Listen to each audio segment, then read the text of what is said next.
Yeah, good morning. Happy Wednesday, PSW staff, clients. Yeah, we have friends joining us, so welcome. Yesterday was good. We looked at Philip Glass, revisited him, and today I just want to share some pieces, some of that he's written, some film scoring stuff that he's done, and some Baroque, because I didn't forget about that.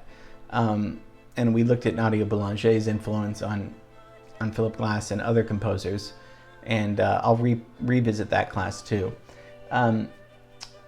So, a lot of minimalism came from drones. Now, people like drone music, that's fine. Sustained, and we've talked about sustained drones with Brian Eno and stuff. And Terry Riley was so it's weird because when you think of a drone just sustaining, it's not moving, right? So somehow Terry Riley, Philip Glass, they took composers that had done drone music and they gave it motion, because really minimalism is the opposite of drones, right? But it somehow, so if you just have a sustained note and then you start moving it back and forth, maybe that's repetition, repetitive music. That's how it started with, and as we've talked about, it's changing all the time, even though it sounds repetitive. The only thing is that usually there's always motion going on, and this goes back to the Baroque, right? I mean, if we just look at Bach's Prelude and Fugue, this sounds like a very modern piece that Philip Glass could have written. So let's take a look at Bach.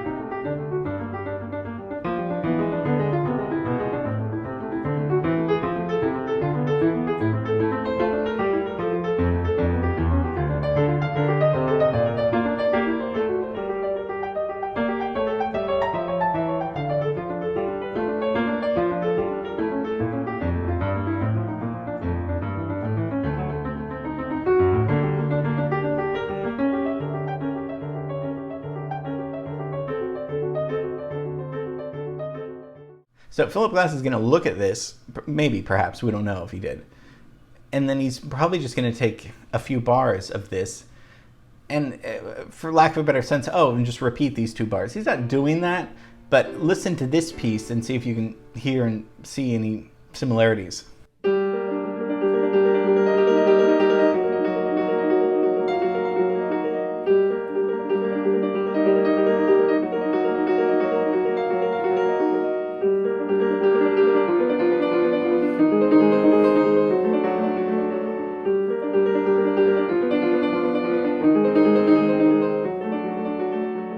There's repetitive motion, right?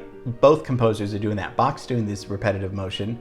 He's of course going off, and some people would say, well, because Bach's a genius, he's moving on. Some people would say, well, Philip Glass is a genius because he's making a whole piece out of just something very small, little, that builds, develops. It's all about taste. We talked about that Mozart class a few weeks ago. This isn't better. This is just a different approach.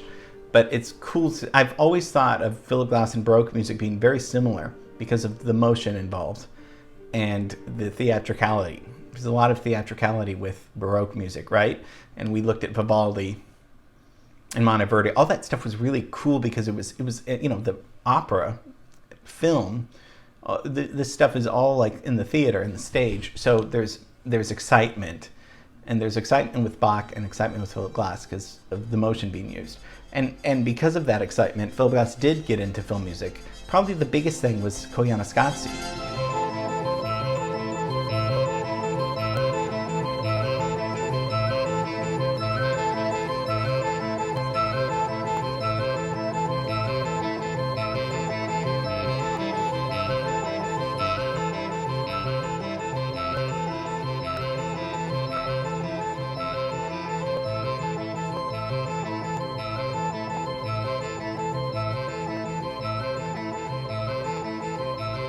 Konoskatsu was made in 1982. Godfrey Riggio is a director. And this was really revolutionary. People talk about this movie, but today we see music videos, we see time lapse, we see these things all the time. Most of this comes from Konoskatsu. This was, and that's a Hopi word for life out of balance. That's what that means. Disturbing film. I gave it to a girl in high school and she still hasn't forgiven me for that because it ruined her weekend. But I thought it was really terrific because, visually amazing, and the visuals and music go together so well. This is an experimental movie. But this was really ahead of its time because, we look at all these images and take them for granted because we can do these on our phones now. Back then, they needed to fly, they needed to use helicopters, they needed to go all across the world to film these beautiful images. And the music works so well with these images.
That looks really cool to us today, but in the 80s it must have been mind-blowing.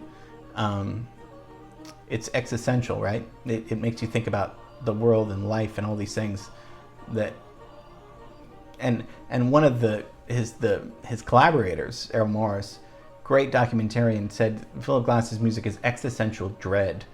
So if we think of if that's how he described his music, existential dread, what could that look like? Well, like I talked about yesterday, his film scores, at least it started in 1988 with Thin Blue Line. This was really, just listen to this score and tell me that this isn't the template that could be for all psychological thrillers.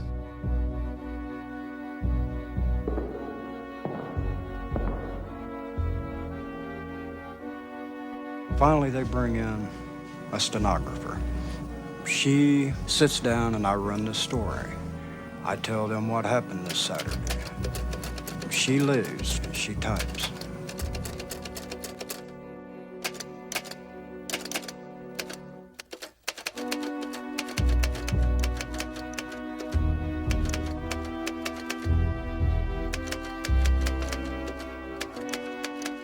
That suspense and psychological dread and existential dread, that music, to me, that seems just as, if you were to take that score and put it to a psychological thriller drama movie today, it would totally work.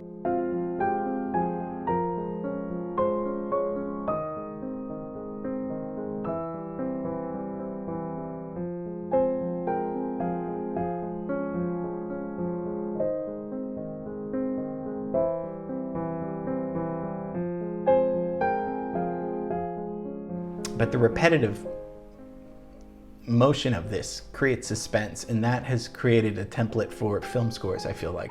And we've gotten to the point where with streaming shows that have been really great, we've lost an original melodic music in some of these things because they're fast-paced kind of serial stories that need tension. So that's okay. We need tension with movies, but sometimes the music becomes a slave to the show, the narrative. But I do think a lot of that music has to go back to Philip Glass's influence, whether he liked it or not, but I think he did like it because he used it so well in The Hours. And The Hours is a movie we're going to look at on Monday, because that really solidified him as a really important film composer and not just an avant-garde artist, you know, from the 70s and 80s who was still doing the same thing. He reinvented himself a lot using minimalist techniques of repetitive motion, but making it melodic enough and important enough to be really effective for dramatic content like a film like The Hours, which we're going to take a look at, and then we're going to have an assignment based on, I'll get into that, but have a lot of exciting stuff planned for you guys. So this was a little bit of Philip Glass, a little taste of the advanced Philip Glass, Baroque influence, and his compositions with film that have really influenced a lot of film composers. Definitely me. I mean, I go back to that formula that Glass created because it works really, really well. So hope you enjoyed that. Tomorrow's going to be something else. So have a great rest of the day and see you tomorrow. Bye.